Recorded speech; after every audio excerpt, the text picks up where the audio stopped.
Bonjour, cher ami qui nous regarde. Bonjour, Caroline. Voilà, nous sommes aujourd'hui toutes les deux autour d'un texte que Caroline a écrit. Et donc, la proposition, c'est de nous mettre en posture de résonance. Je ne connais pas encore ce texte. Et donc, Caroline va le lire et je vais le recevoir. Donc, ce que j'appelle la posture de résonance, souvent j'ai l'image d'une parabole, vous savez, pour la télévision, là. Et notre corps étant ce réceptacle, en fait, des sons, hein, et pas que du chant, c'est pas le mental, c'est vraiment un réceptacle de la vibration. Et donc, je me laisse écouter, c'est sans effort. Et par moments, je ressens s'il y a des choses qui sont plus actives que d'autres. Et éventuellement, comme ça, après, je peux venir en résonance, c'est-à-dire poser des mots sur ce que j'ai ressenti par rapport à ce texte. Voilà, donc l'idée, bah, c'est une proposition, c'est que toi aussi, tu te mettes en posture de résonance, bien tranquille. Et nous allons écouter ce merveilleux texte, j'en suis sûre, de Caroline. Merci. Alors, bien sûr, je l'ai écrit d'une traite, hein, sans savoir moi-même trop ce que j'écrivais. Donc, ne pas l'écouter de manière linéaire, parce que ça ne fonctionne plus aujourd'hui. Et il a été intitulé Quel est ton référentiel? Ouf. Et il a été venu surtout à propos de toutes les personnes qui disent il faut que je me protège. C'est une... Donc, j'entends souvent des personnes dire il faut que je me protège, ou des coachs spirituels qui transmettent des rituels de protection. Mais des protections contre quoi? Des personnes, des entités, la société, les forces de l'ombre, les extraterrestres, les Illuminati, etc., etc. Moi aussi, j'ai été dans ce référentiel du bon qui doit se protéger contre le mauvais, le méchant, qu'il se soit de manière consciente ou inconsciente. Jusqu'au jour où la science quantique m'a appris que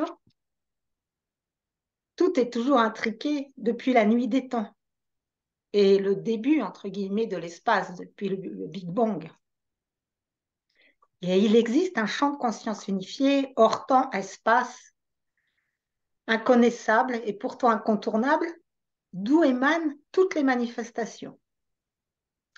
Ce champ de conscience est en amont, au-delà du bien, mal, noir, blanc, moi, l'autre, et il unifie toutes ces polarités dans une même essence. Chaque antagoniste étant en réalité les deux faces de la même pièce, l'une ne pouvant exister sans l'autre.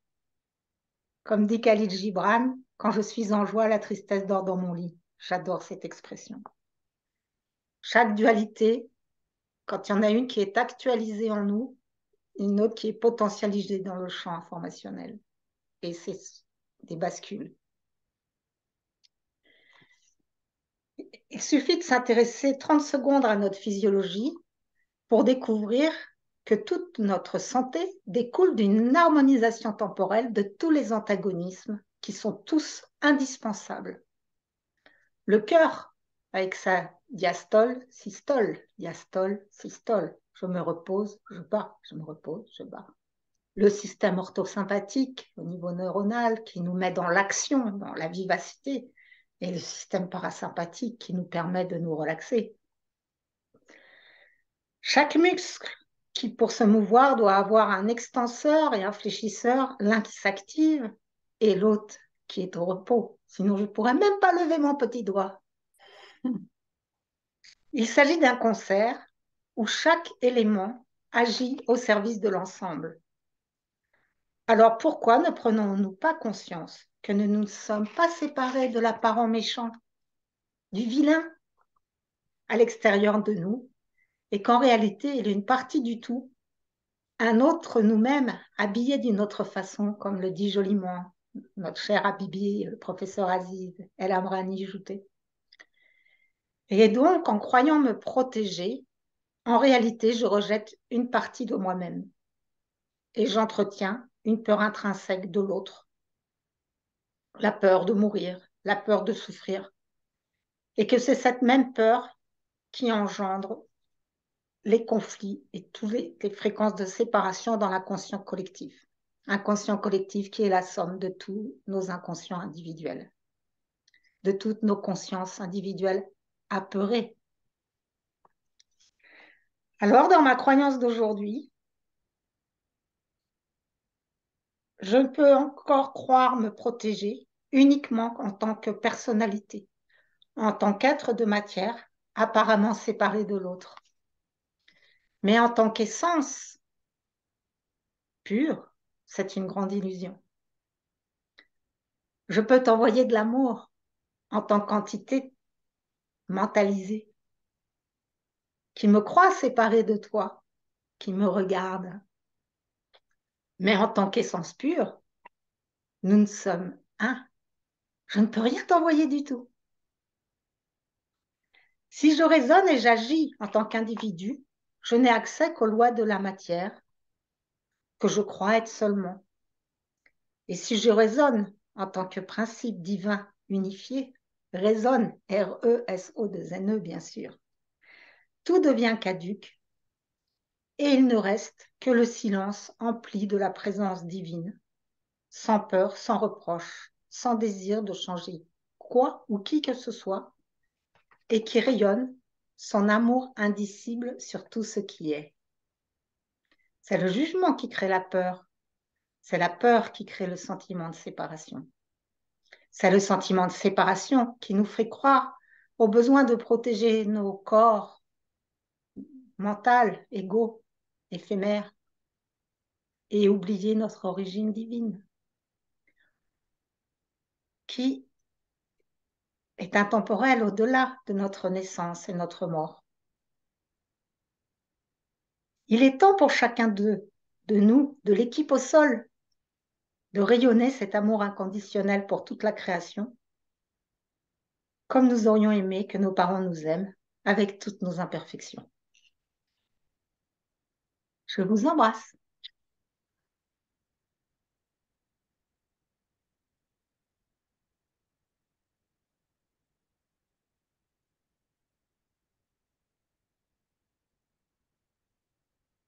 Eh bien, un grand merci, chère Caroline, d'avoir osé proposer ce texte aujourd'hui pour le partager largement.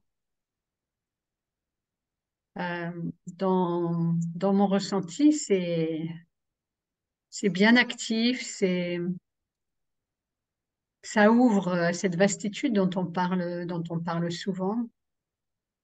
Et alors, c'est amusant, comme d'habitude, parce que avant que nous nous trouvions toutes les deux aujourd'hui, je me disais, oh, il y a un sujet qui, qui en ce moment est présent pour moi, c'est la conscience est impersonnelle. Et j'ai réécouté Philippe Guimand hier, le physicien qui en parle, et c'est maintenant au niveau scientifique, en tout cas, il y a de nombreux travaux qui montrent ça.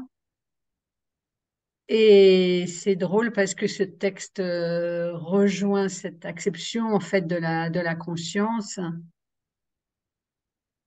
C'est-à-dire que, et quand je venais, je me disais, ben oui, et alors là, on est amené à tout accepter, entre guillemets, non pas au sens de cette vie sur Terre où on va accepter tous les agissements parce que on respecte certaines règles, mais sur un plan plus vaste, on a seulement à accepter et à comprendre qu'on n'est pas séparés. Et donc cette conscience, en fait, nous qui sommes beaucoup sur l'unité, on est en train d'animer un programme en ce moment sur l'unité. C'est vraiment sortir de ce besoin justement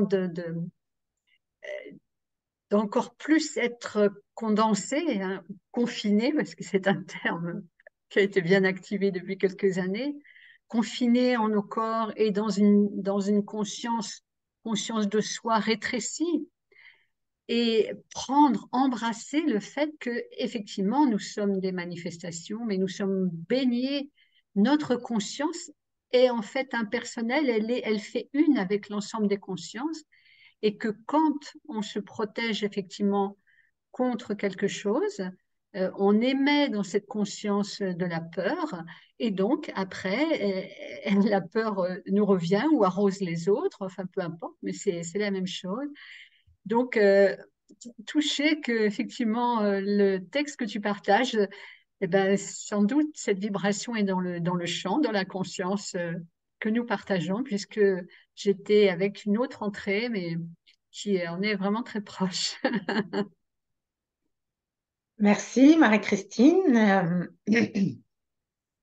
Et donc, tous les textes, moi, il y a aussi quand tu parles de l'impersonnel, j'ai, ce que j'ai compris il y a peu de temps, c'est qu'en fait, nous sommes tous canal, vous êtes canal, puisque en fait, nos pensées sont des fréquences que nous transformons en mots. Et donc, aujourd'hui, les textes qui viennent, comme toi, quand tu écris tes chansons, euh, d'où elles viennent, je ne sais pas. Je fais juste confiance au flux qui me traverse. Et je ne vais pas dire, c'est, voilà, je ne vais pas mettre des mots sur la source, puisque je n'en sais rien. Je sais juste que il est temps pour moi de partager ce qui me fait du bien aujourd'hui, de vous le partager, de manière à faire grandir ce champ d'unité dans effectivement cet inconscient collectif et donc en chacun de nous.